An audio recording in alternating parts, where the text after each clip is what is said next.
Here's the show, Edwin Salmon of Knowledge. Another episode of Edwin Salmon of Knowledge. Shovel in the snow or on the go, a podcast. Hey, salmon skins. Welcome to another episode of Edwin Salmon of Knowledge. I don't know if you would be shoveling snow or on the go. Would you be on the go shoveling snow? Surely not. That would be dangerous, because if you're shoveling snow, I seem to have difficulty with the word shoveling. I'm putting about 14 S's at the front of that word, when last time I checked, there was only one S. I don't know what it is, guys. I'm as giddy as a schoolgirl. Why are schoolgirls always giddy? Why can't anyone else be giddy? I am a grown-ass man, and if I want to be giddy, then I should be able to be giddy. We're living in an era now where anyone can be anything, and people should be giddy if they want to be giddy. And guys, so I don't know how you listen to this podcast or where you listen to this podcast. I know some people have told me they listen to it when they're driving. So, keep your eyes on the road. Don't get distracted by my podcast. If I go off on a philosophical rant, don't turn and start thinking about what I'm saying and go, yeah, I wonder why is giddiness always attributed to schoolgirls? And you're looking out the window and then a big truck comes on. Look out for that truck. Just be safe and be cautious, and, just have a bit of cop on when you're listening to a podcast. Some people listen to it in the shower. I mean, that's just going to ruin your headphones. Some people listen to it in the kitchen when they're doing menial tasks.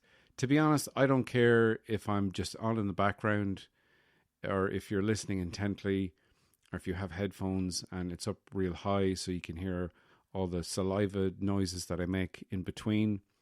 I realize editing the Cine Stream Club, which is the other podcast that I'm doing with my friends Trevor Brown and Andrea Farrell, available wherever you get your podcasts. A lot of the editing of the episodes that I have edited is just editing out lip smacks. A lot of that. I could do a super cut of lip smacks. And you know what? Some people would pay good money for that. Do you know who those people are? Freaks.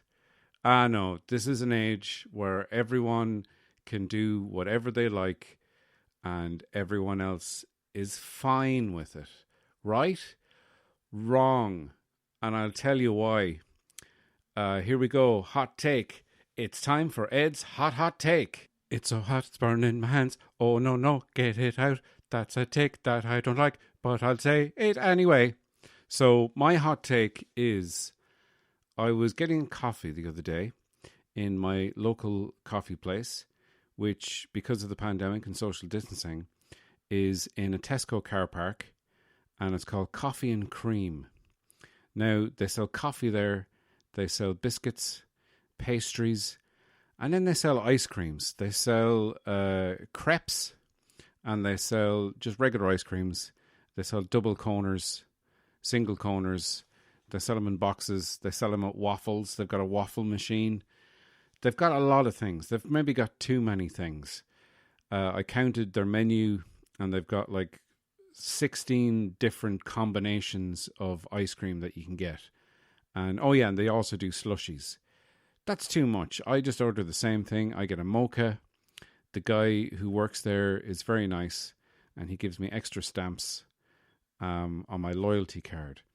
Now, my hot take isn't about the too much choice that these guys have at their coffee stand. Nor is it about loyalty cards, because I kind of have an issue with loyalty cards when it comes to coffee places. Every time you go for a coffee in a coffee place, be it a big chain that I won't name or a small independent one, they always give you a stamped, addressed envelope for you to write down your thoughts and post it to them so they can put it on their wall of dreams. No, sorry, I lost my train of thought. They give you a little card, a little loyalty card. So if you have several loyalty cards from several different establishments. Guess what that is? It's not loyalty. It's like you can't be married to 17 people. Well, I mean, in some instances you can if if you're a bigamist or a polygamist, if you're one of the ists, if you're a Mormon, some Mormons, not all Mormons, have numerous wives. My hot take isn't about Mormons. It's not even about loyalty cards and the complete and utter lack of loyalty that comes with owning loyalty cards. Come back and get another coffee. Your 17th coffee is free. It's like, and some people say to me, Ed, you go to Butler's a lot. I was like, yeah, I do. Myself and Cara went to Dundrum Shopping Centre and we went to Butler's. And I normally get a white chocolate mocha, and they give you a free chocolate. And I said that to someone before, and they said, well, the chocolate's not free. I mean, the coffee's like $3.20. For my white mocha, it's $3.20, it's pretty pricey. Like, it's less than a pint, and you don't get as much. You don't get inebriated from a coffee. You get a bit of a buzz on, but you couldn't call it drugs, even though, I mean, it is a drug. It's the most popular drug in the world because a lot of people drink coffee, and I found myself drinking a lot of coffee, getting takeaway coffees. It's kind of part of my routine where I'll go take Mr. Moses for a walk, and oh God, Mr. Moses, here's some knowledge for you, which I didn't realize was a thing. Not knowledge itself, but this piece of knowledge, I didn't know it. So this podcast is called Edwin Salmon of Knowledge. Here's some knowledge for you about dogs. Because when I was out walking Mr. Moses in the park, got my coffee, walking around, and then, he sniffs out stuff. If something smells edible, he'll eat it. And sometimes, because dogs are allergic to chocolate, human chocolate, there is dog chocolate that I have eaten because I was fooled into it. I was tricked into it, rather. Not fooled into it. No one says that. Ha, you fooled me. You tricked me, Mr. Trickster. Yeah, someone was like, here, do you want a chocolate sweet? And I was eating it. I was like, that's a weird chocolate sweet. And they're like, it's a dog chocolate. And they expected me to kind of go like, oh, Jesus, and spit it out or get sick or whatever. And I knew that that's the reaction that they wanted. And I didn't want to give them the pleasure. So I just remained completely stoic, poker-faced, and just edited and was like, okay, yeah, I can see why dogs might like this. And kept going. And the whole time I was thinking, what the hell is this made of? And I still don't know. This is not what the knowledge I was going to tell you about is. I have no knowledge of dog chocolates or what they're made of. You can Google that yourself. But what it was Mr. Moses was sniffing around. He was eating a few things. And then he was eating grass. Now, you probably, maybe dog owners out there might know this already. I did not know this. I have seen this in other dogs that I've known.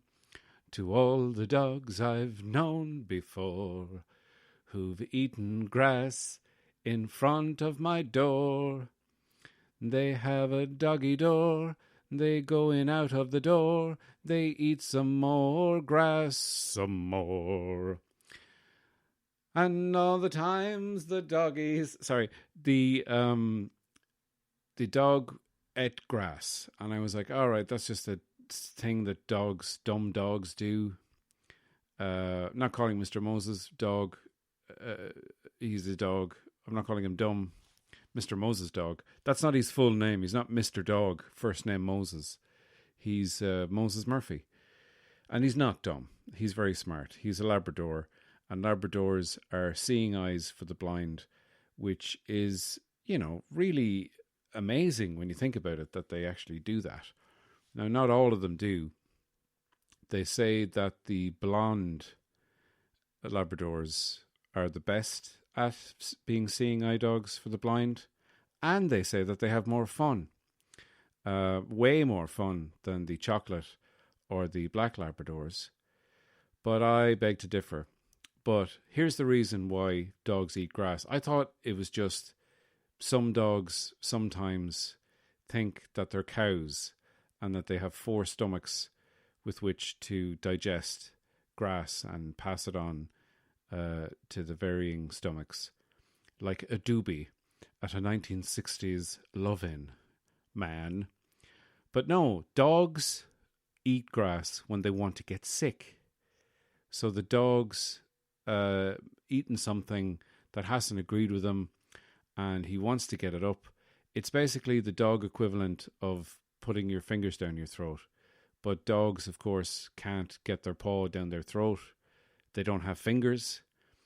That would be freakish. Can you imagine a dog? Picture a dog, any dog, whatever your favourite dog is, a beagle, a basset hound, whatever your breed of dog is. If you have a dog, picture your own dog, perfectly normal, but with human hands. Can you imagine a dog standing there, a hairy dog standing there, and you go, what a lovely dog, and then you glance down at its legs, and at the end of each of the dog's four legs is a pink human hand. What a nightmare scenario that would be. But no, dogs can't stick their fingers down their throat, nor can they pour salt into water and drink that and get sick in a sink like James Bond did in that one movie. They eat grass to get sick. It helps them throw up. Because their stomach can't digest it, they throw up. So Mr. Moses had... Now, I'm not blaming anyone in particular. I'm certainly not blaming my father-in-law, whom, when we have meat, and he is an Irish man, he loves his meat and two veg, especially if the two veg are also meat. So he likes his three meats. He likes his holy trinity of meats. And we invariably, and I nearly said invariably, and that's not even a word, we invariably and concludedly, after a meal of meat, there is leftover meat. And Moses gets that leftover meat. But sometimes what my father-in-law will do is he will put that meat in a Tupperware box, and he won't put it in the fridge. He leaves it on the shelf in the kitchen. And it's been kind of hot the last couple of days, so he's leaving meat out where the sun can get at it, but also he has it in a sort of a miniature greenhouse. And then he feeds that to the dog over a number of days. And I'm like, for me, it's like, yeah, dogs have strong stomachs, but they don't have very strong stomachs because I had to get up and come down. This makes me sound lazy, but it was very early in the morning and Cara was up and I hadn't gone out of bed yet. I was lying in bed, half asleep. One eye open, a sort of a half snore. What's that sound like? And she texted me to come down, and Moses had thrown up, and there's a bit of grass in there. And I was like, oh yeah, it's all grassy. And then Cara said, yeah, that's why dogs eat grass. Like, she knows. Like, Cara's smart. I'm an idiot. But, yeah, so that's a bit of knowledge about dogs. I haven't even gotten to my hot take yet. It's going to be so disappointing when I eventually get around to this hot take. Hot take. Hot. But do you know what we'll do? We'll take a tiny little break, and when we come back, you're going to hear my hot take. So hot take after the break. That's what I'll make, for goodness sake. Hot take coming after the break now. Here comes a hot take, hot take. Watch it, it's got hotness written all over this take. So my hot take is, I don't like t-shirt slogans. Anything written on a t-shirt. I like an image. I think that's okay. Now, there are some exceptions to this rule that I've just made up. And those exceptions are bands, with the exception of the Ramones. So the exceptions have exceptions within them. It's like a sequel to Christopher Nolan's film Inception. This is called Exceptions, which is just a posh Englishman going around saying, I don't think you should be wearing a Ramones t-shirt if you have never listened to the Ramones. And you look to be about, how old are you? 19. Yes, you shouldn't be wearing that. You obviously don't know any Ramones. I mean, I'm not like one of those people who's like, yeah, tell me 4 Ramones songs or something. Because, like, I'm not a fan of the Ramones. It's a fashion thing. That's what I don't like about it. It's a fashion thing. If you're just wearing it for fashion purposes, that's dumb. I think you should be wearing the bands that you love on a t-shirt, so then other people can go, hey, you love that band, and you can have a nerdy chat about it. I'm not against it, but I am against just stupid slogans on any slogan on a t-shirt is stupid. It's like I saw someone wearing a t-shirt of, it was like, don't be racist, sexist, homophobic, whatever. I'm moving in my chair now because I'm really getting settled into my hot take here. But it was really like someone who's racist or someone who's sexist or any of those things isn't going to read your t-shirt and go, oh my God, I've been a fool all along. I'm going to change my ways now and not be racist or sexist ever again. It's just it's performative stuff. It's like, look at me and look at my values here printed on a t-shirt. And, even if people are well-meaning, that's well-meaning people. But when it gets really bad is the t-shirt I saw a man wearing when I was queuing up for my coffee. He was ahead of me in the queue. And he was wearing a t-shirt that said 10 reasons why hockey is better than a woman. And it was ice hockey. Now, I've got nothing against ice hockey. I've got nothing against women. I've got nothing against t-shirts per se, with the exceptions of the things that I said the exceptions of. Now, what I do have an issue with is this fucking man wearing a t-shirt with a list of 10 things on it that are clearly misogynistic. Comparing, like, why, I mean, I'd love to have a counter-argument t-shirt. Why your t-shirt about hockey being better than women makes you look like a fucking arsehole at best and an absolute thundering cunt at worst. And who the fuck is who's going to read that? Like, who's going to stop and take the time to read a list of 10 things on your chest? And who's going to find that funny? And why are you wearing it? And what are you? I mean, maybe my Canadian friends, Kevin and Lee, can tell me, they're from Canada, and I know because I said they were Canadian, so that kind of implied that they were.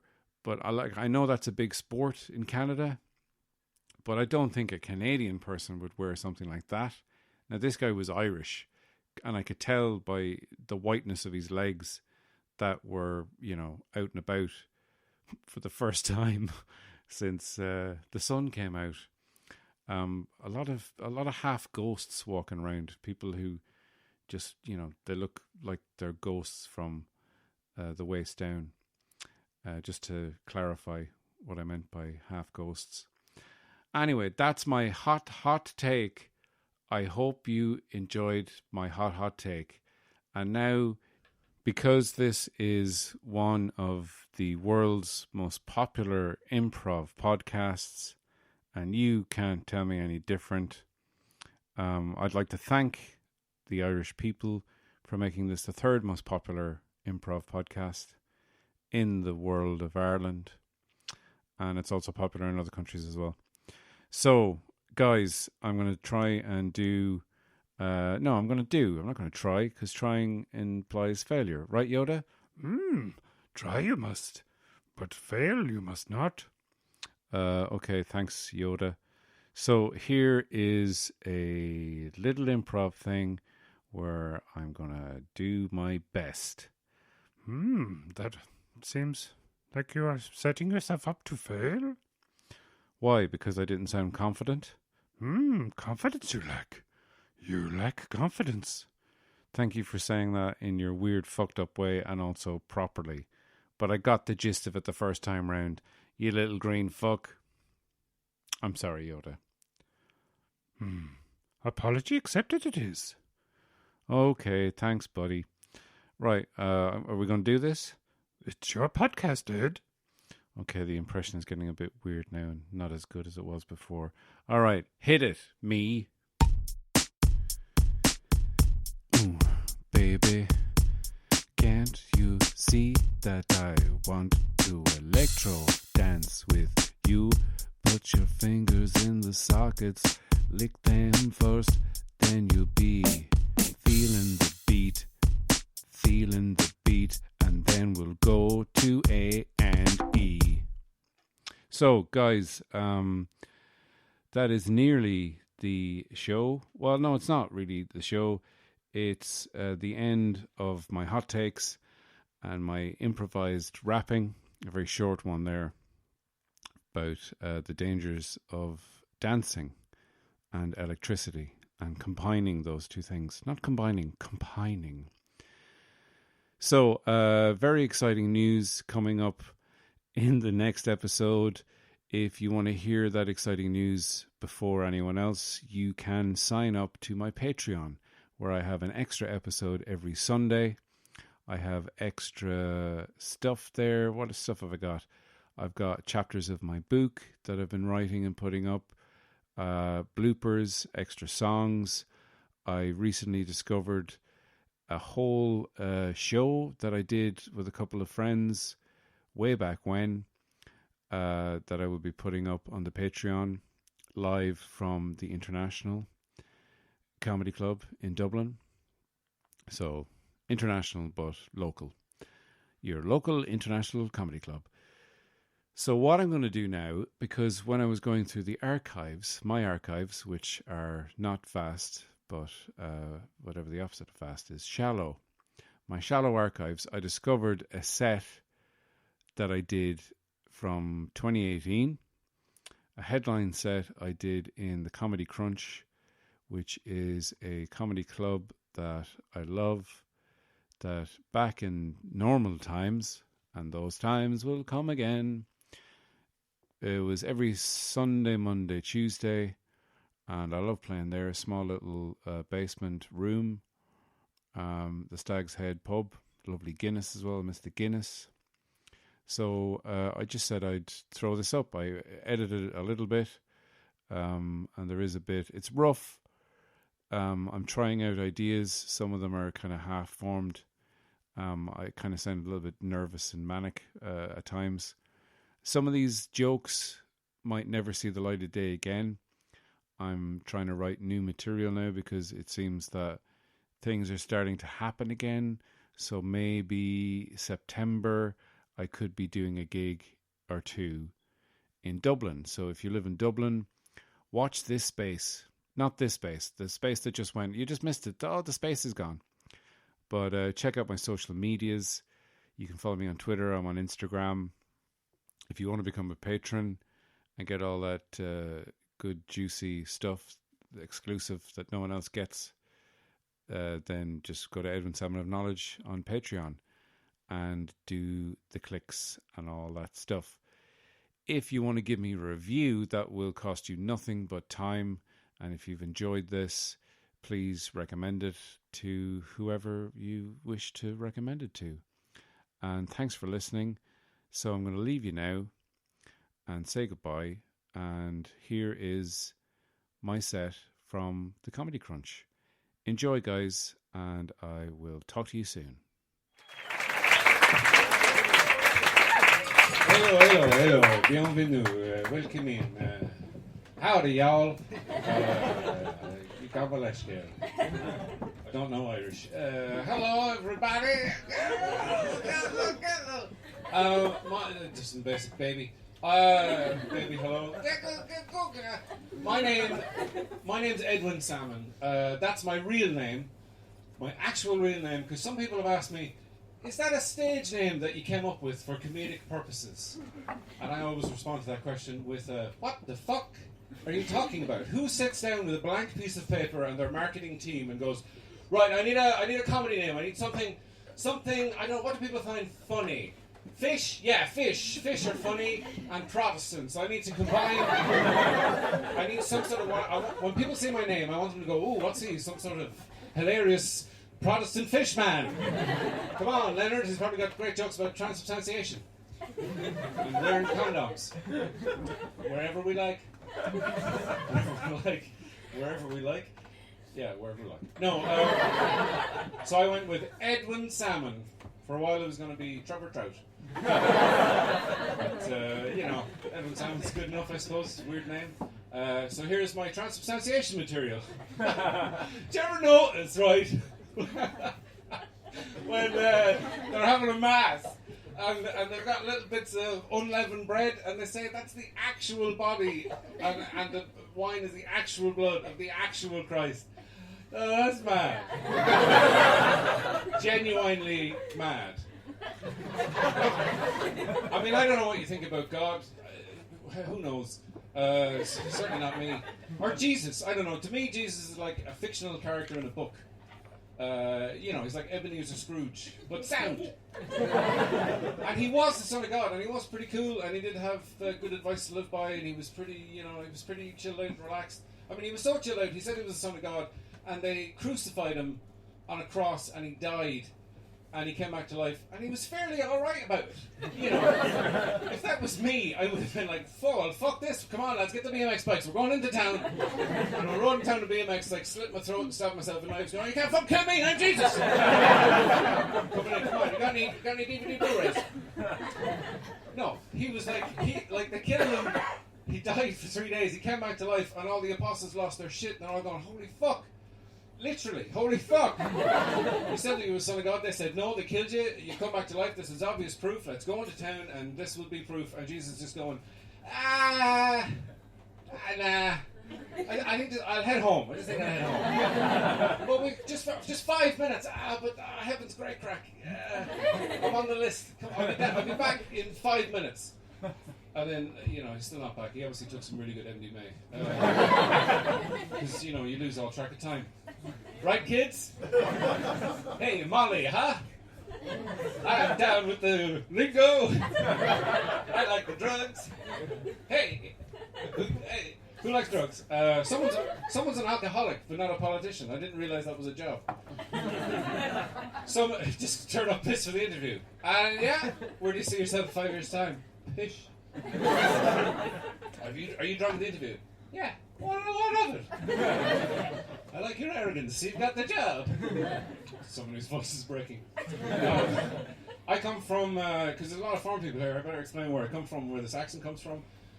Well, I actually don't really have much of an Offaly accent. I'm from Offaly, which is, exactly. I sort of, oh, God. Oh, you poor man. Come on, you're an alcoholic. It's like in Offaly, it's very depressing and flat, and that's just the people. I swear to God, there's no mountains at all. There's a few hills, and people are just like waiting around, just waiting to die in Offaly. Am I dead yet? No, all right. I may wander around for a bit in the field, so I walk around, and then they're looking up to hopefully a sniper's glint of a sniper's rifle in the hills. Oh, a glint! Oh, it's a sniper! Oh, thank God! Oh no, it's not a sniper. It's just a rabbit with a mirror. That's a joke, because the sun doesn't shine awfully. Don't go there. You've been there, have you? She's never been there. She's just heard that's a hilarious place. But, I mean, like, the best thing to do in Offaly, my advice would be, number one thing to do, get out of there as quickly as possible. I swear, it's best viewed as a blur in your peripheral vision. Just roll down the windows, you'll hear the depression on the breeze. You just hear, oh no! Oh, I live here! Whee! Because some people are on slides. I'm trying to cheer them up. And it's been awful since the recession way back 10 years ago. Some of you are too young to remember the last recession. Don't worry. There'll be another one around in just a few minutes. Because these things are cyclical, like wheels. Oh, it's cyclical. Oh, well, that's good. No, that's bad, because it means it's going to happen again. Oh, well, bicycles are nice. I don't know about politics. It's not, it's the economy. It's a conversation I have with myself every morning. No. What was I talking about? Forgotten. Huh? Awfully. Thank you very much. Awfully, what a place. Ooh. There's not. I mean, there isn't much to do. We had the economy hit us so bad that we're trying to a bunch of people tried to organise a fundraiser for the town, for the businesses in the town, and they tried to organise a sponsored walk. But when they got the cards back from the printers, there was a misprint on all of them, and they all said sponsored wank. So they ran back immediately to get them reprinted, but the printers had closed down because the economy was just that bad. So in the end, due to complicated charity event laws, they had no choice but to go ahead with the night. And I tell you, it was an awkward night in the town hall that night. Everyone staring at their knees and feet. And it was a 24-hour sponsored thing as well. So, some people didn't make it. A lot of the elderly men just air shot and gone. That can't happen, if you masturbate too much, you can just have an air shot. Which, I don't know how, because the male testicles produce sperm at 1 million sperm a second. 1 million a second! Which sounds impressive, but it's exactly the same number that a hamster does. So, every man can proudly stand tall with their legs apart and go, I have the testicles of a hamster! Gaze upon them and delight in their magnificence. Was something my father said to me. No, I do that. It's not true. I do. I like drugs. Who likes drugs? Shout them all out in a big cacophonous noise, your favourite drugs. Go on. Yeah. Everyone's on drugs, huh? I do like weed. I'm not stoned right now. Maybe later. I just couldn't. If I was stoned, I'd be like up here going, huh? Oh. Huh? Did you? Am I? Oh. Why am I in the room? Because that's the fear. That's the big fear of. Because for me, I'm too old to be doing drugs. Like when I was younger, I could do drugs and do shit, going about my day and whatever. But now the problem is, I take drugs and then I have to act normal, which takes all the fun out of being on drugs. There's no point being on drugs, filling out, forms and going, oh yes, I understand all the lines have to be. Just don't think you gotta clear your schedule. I just can't do it. Because your brain, whenever you take drugs, you're starting an argument in your brain where half your brain is on drugs and the other half is not. And the half that's on drugs is trying to freak the fucking shit out of the other half of your brain. And if you listen to it, it will. Because I was stoned at a bus stop. I had a little bit of weed in my bag, but I was stoned and I was standing across the road from a cop shop where we sell cops here. And there was a 2-for-1 deal on Sergeant Majors, but I was just too high. And I was standing there going, I've got weed in my bag right from a cop shop. It's fine. And then my drug brain went, the cops can smell the weed in your bag. And from across the building, they got noses like bloodhounds. And I went, do they? No, wait, shut up. No, they don't. They're just cops. Oh, I'm sorry. If there are any guards in here, I'm sorry. I'm sorry that you're a guard. But that's the choice you made. So I was just standing there going, I'm fine. What do I do with my arms? Do I do this? What's going on? And my drug brain went, just use your surroundings. Have a lean against the bus stop. Yeah, there you go. Now you're just a cool guy. Hanging out, waiting for a bus. He doesn't care when it comes. He's easy going. You're leaning over a bit too much now. What's going on? You fucking told me to do this, brain. Pretend you're looking for something on the ground. Where the fuck is that thing that I can't seem to find that's on the ground that I definitely am looking for? Oh, there it is. Who are you showing it to? There's nobody here. Put your hands in your pockets. Here's the bus. Get on it. Go home. Go to bed. Get up. Do another thing. Eventually die. It's a short version of my autobiography. It's coming out for Christmas, March. Hopefully I'll be dead by then. Or my publishers will be furious. But love is the biggest drug of all, right? Yeah? Hey, who here's in love? Alright. I think I started too big there. That's what it was. Who here has ever had any human contact on any level with another human being? At any point in their life, for business or pleasure? Please raise your hand. Because love is the biggest drug because it has the worst come down from when you're not in love. When you're not in love, you're like, oh, I wish I could find love. Fuck, oh, I want it. Oh God! I guess I'm completely unlovable. I just gotta go to the supermarket and buy some melons. And you're searching through the galley of melons, and then your fingers touch with someone else, and you look up and oh, do you like melons too? Maybe you have other interests. And suddenly you're in love, and you're going, yes, I'm in love. This is wonderful. This is the greatest feeling ever, and it's definitely going to last forever. Wow, I love it. This is wonderful. No, it's getting a bit passive aggressive now. Okay, separate bathrooms. Oh, separate rooms, separate houses. She wants me to move to Texas. Okay, here we go. Just give it a con. And maybe I will move. And then you're out of love and you're like, fuck, this is awful. I feel terrible. This is the worst pain ever. This is like the worst. It's like grief is what it is. And you go through the stages of grief when you break up with someone, which are, anger, sadness, depression, masturbation, pizza, drugs. And then you get in, pizza's very important. And then you get into this weird place of, well, I'll find love again, she'll find love again, we're bygones be bygones. Yeah, and then back to sadness, anger, and depression. Because, if someone actually dies, that's fine. Well, I suppose not fine for them, but for you, that's an easy grief in a way. Like you just go to the funeral and there you go. There you are, Jimmy. You had a good run. Anyway, best of luck, and off you go. You don't awkwardly bump into Jimmy on the street the following week, after the funeral. Well, Jimmy, you're looking better because you were first shocked last week. Anyway, we'll definitely meet up for coffee. Oh, we'll be friends forever. Bye. Bye. Oh, it's warm for Ireland. But I'm so happy to have a girlfriend because I just can't talk to women. I can't even compliment them because it doesn't make sense to me, the things that women do to beautify themselves. It's all about lengthening things, eyelashes and such. And that's fair enough if you have one leg shorter than the other. Get yourself a little fashion stump. But do they exist? They do now that I've said them. But eyelashes and hair and stuff, it's not a deal breaker. I mean, long eyelashes, your eyelashes could be so long you could dip them in water and, wash a Volkswagen Jetta with them. I'd be impressed. Turned on, not so much. I mean, I've never been in a situation where I'm in a pub or a club or something and I'm nudging my friend going, Jesus, check out the lashes, and you want to walk in. Ooh, wow, whoa. Oh, they're fake. Oh, I don't mind. She could flutter them over me any day of the week. Oh, hey, oh. What are you doing? I don't know. I'm horny. And hair extensions is another thing.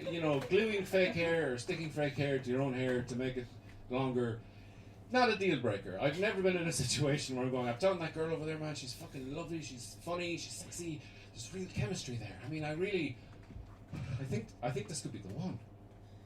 If only her hair was just that little bit longer. Well, I guess I'll walk away from potential happiness. Dying alone in a shed for me. Dying in my wanking shed. Just like Joe Dolan. Is that true? Oh, Jesus, Joe Dolan, surely not. Joe would be spinning in his iron or whatever it is. He's not there, he doesn't care. He's at peace. What the fuck am I talking about? How much time do I got left? Oh, plenty of time. Good. Yeah, see? Why am I turning into a 20s, 30s gangster? Yeah, I want to talk about lunch, eh? No, love, it's great. And I went to Texas. I went to Dallas, Texas, where they have an open carry gun law. So they can openly carry guns, which is much more relaxing. Because you're not going around thinking, does that person have a gun? Oh, they clearly do. It's on their head. But I was never scared, even though everyone has a gun, because the Texan accent is so lovely and nice and, ironically, disarming. So when you go into a restaurant and the server comes over and says, ma'am, sir, we just want to let you know we have grits as a special today with corn on the cob that's flavored in chutney. I'm obliged to tell you, if you do make any sudden moves, I will be obliged to shoot you in the face. Oh, this guy's great. So nice. Sounds so nice. Thanks very much. Just it wouldn't work over here. We wouldn't have any manners with guns. Irish people just wouldn't. If we grew up with guns, we'd just be getting pished and pulling out our new guns and throwing them over the Seamus. Here, have a look at my new gun! I was fucking lovely and shooting and stealing. I have a sick cow at home. Can I bring this? Can I get a load of this, shoot a cow? We'll just kill a cow tonight. There's something you would hear in the pubs, in the country pubs across the country. And people say to me, what did you take away from America? And I went, wonderful toilets. Because that's when whenever I go travelling anywhere, I'm fascinated by the toilets in different countries. I mean, toilets are a special thing, because we all have our own special toilet, like your home toilet. That's the toilet that you love the most. That's the toilet that you want to do plop-plops in. You don't want to do plop-plops in any other toilet. It'd be like cheating on your own toilet.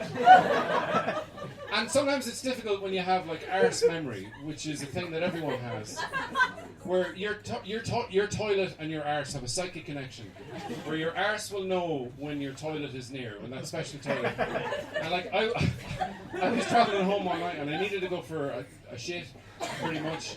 And I was walking, and it was like I was about 2 minutes away from my toilet, and my arse knew it was near the special toilet, and it started preparations for a landing. And I could feel the pressure, and with every step it was getting worse. I was going, shit, it knows, my arse knows. And I started to try and fool my arse, going, oh, just having an old walk around the block for no apparent reason, nowhere near my house. I'm in Larian Square right now, but my arse was having none of it. It's like, I know where you're going. My arse sounds like, and I thought, I know what you're going to say. You're going to that special toilet. I said, just fucking wait. And I thought I could release some pressure by just letting a bit of a fart out, just vent, you know. And I was expecting a, but what I got was a. I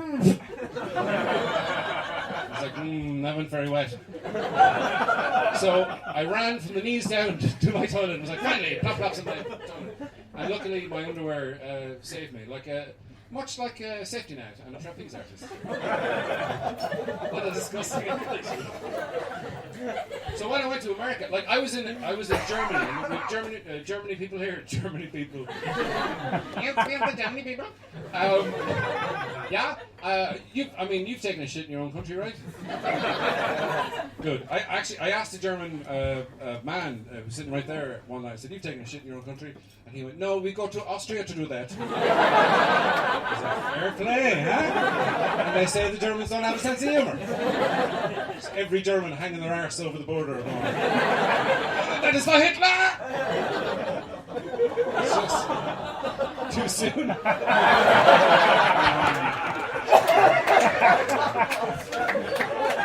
Sit thinking about you, Betty. He's down there. He's very in the floor. German toilets are very German. I didn't realise this. I took a shit in an apartment in Berlin and I stood up and I looked down and my shit was lying on a porcelain shelf that was sticking out like a dead body on a slab. And I was like, what? I was taken aback and the brown next to the white of the porcelain was so beautiful, the negative space, it was just fantastic. And I went from kind of shock to sort of, yeah! Fucking yeah! Hey! Hey, look at it! I was thinking, why do Germans have a shelf on their toilets? But then I thought, oh, wait a minute, that is very German. It's very German to immediately reevaluate your past. So Hans is getting up going, yes, this is Scheiße. Hinter, come look at the Scheiße. Yeah, this is good. Maybe a bit more fiber, perhaps, Hans? What do you think, Frugen? Yeah.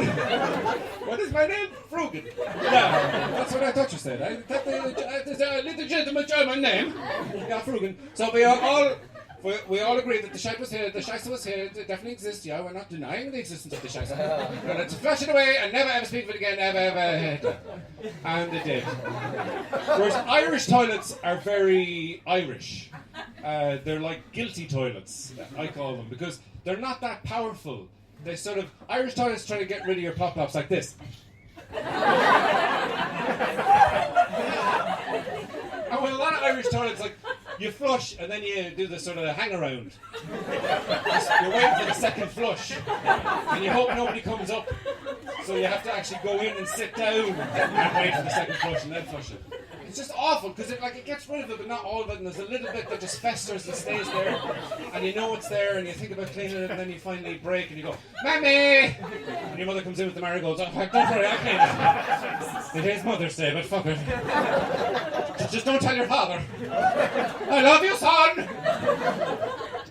weird relationship there.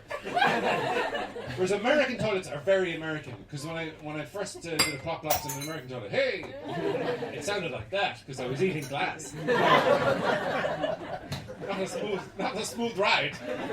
Let me tell you, I just put some cream on after that. Let me tell you. But I went in and the water level is really high, which took me aback like that. And I went, what? Huh? Why is the water level so high? And I figured, well, maybe that's so the plop plops doesn't have far to go, so it makes less noise. But then, of course, you're in danger of immediate splashback. And you don't want toilet water on your bum. From a plop plops on your bums, toilet water is the worst possible water. It's clean, but it's just toilet water. You put toilet in front of anything and it makes no sense. Toilet bassoon. You don't want one of those. But and I was like, what? But I took a shit anyway. But the amazing thing about because it doesn't go like that. It goes like this. Like it's really it rises up a little bit to sort of show you what you've done. So it's a little bit guilty. And then it's like shoot away immediately forever, and it's never seen again. It's brought to a sewage treatment in Guantanamo Bay, where it's held for bringing in foreign objects. I believe these are Mexican peanuts. I will shoot you in the poo. So now I will ask my Belgian, sorry, you guys are from Belgium, to hand me my, just this person. You're all from Belgium. I'm like Christopher Columbus. Sorry, I left my guitar in my pants in the washing machine. So this is no, I'm just going to finish on a quick little song if you'll indulge me. Thank you for that basic level of enthusiasm.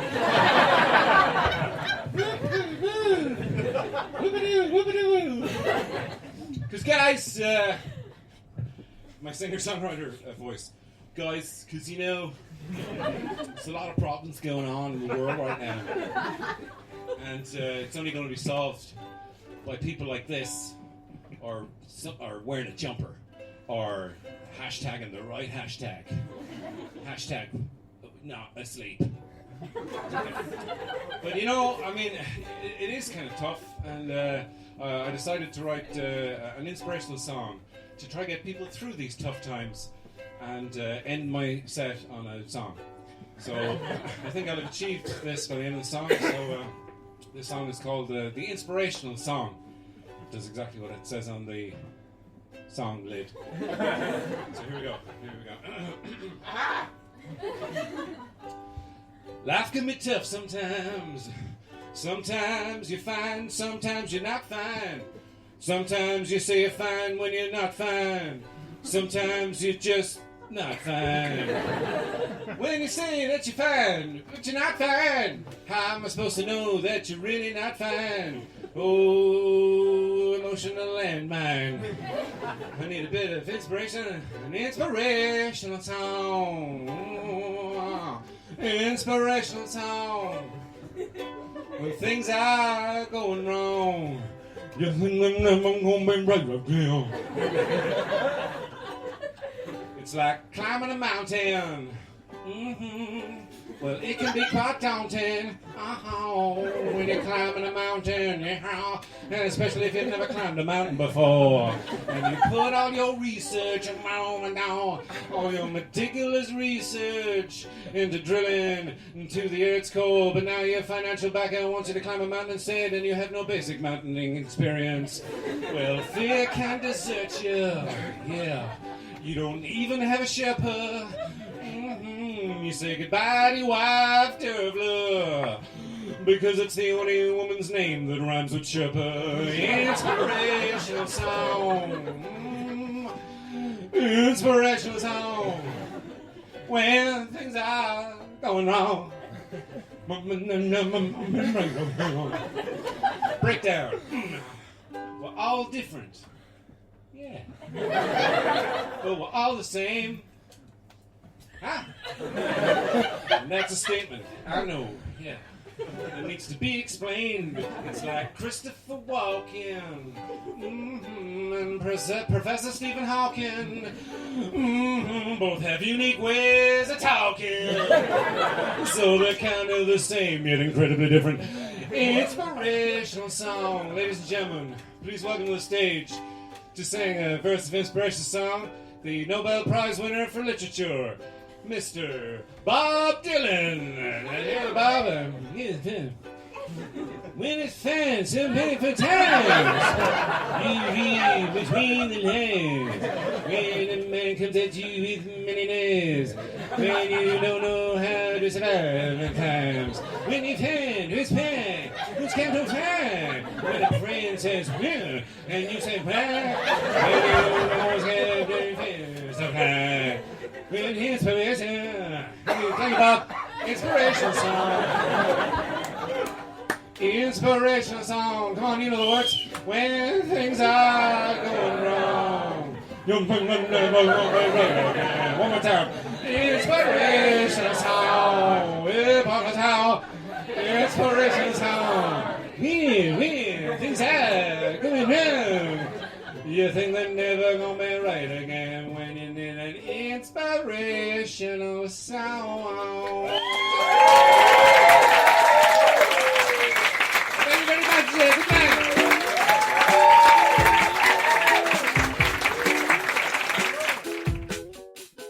If you like Edwin Salmon of Knowledge, leave a review for Edwin Salmon of Knowledge. If you don't like Edwin Salmon of Knowledge, I'm surprised that you're here at the end of the Salmon podcast. Edwin Salmon of Knowledge is the podcast that you just listened to. You've listened right to the end. Thank you. You're very special for listening this far. If you could leave a review, that would be class. Thank you. I am Edwin Salmon of Knowledge. This is my podcast. Thank you for listening. I hope you stay safe. I hope all your dreams come true. I hope you find a leprechaun, beat him up and get his gold. Get that leprechaun's gold.